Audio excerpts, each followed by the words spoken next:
اسرائیل اور امریکہ کے تعاون کے ساتھ نے بڑے پیمانے پر فضائی حملے کیے جسے آپریشن لائنز ریور کہا گیا۔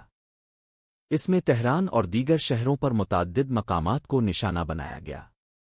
اہم تبدیلی: اس کارروائی میں ایرانی سپریم لیڈر علی خامنائی دارالحکومت ایران بھی حملے میں ہلاک ہوئے، جس نے صورتحال کو انتہائی سنجیدہ بنا دیا۔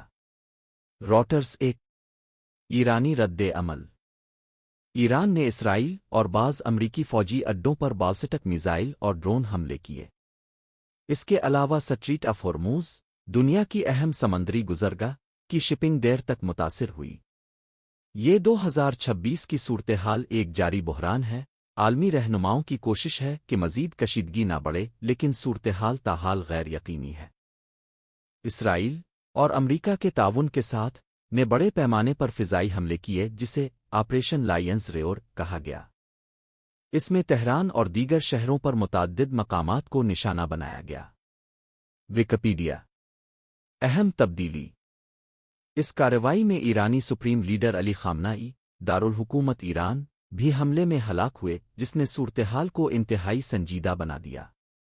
راٹرز 1 ایرانی رد عمل: ایران نے اسرائیل اور بعض امریکی فوجی اڈوں پر بالسٹک میزائل اور ڈرون حملے کیے۔ اس کے علاوہ سٹریٹ آف ہرموز، دنیا کی اہم سمندری گزرگاہ، کی شپنگ دیر تک متاثر ہوئی۔ ویکیپیڈیا۔ نوٹ: یہ 2026 کی صورتحال ایک جاری بحران ہے۔ عالمی رہنماؤں کی کوشش ہے کہ مزید کشیدگی نہ بڑھے، لیکن صورتحال تاحال غیر یقینی ہے۔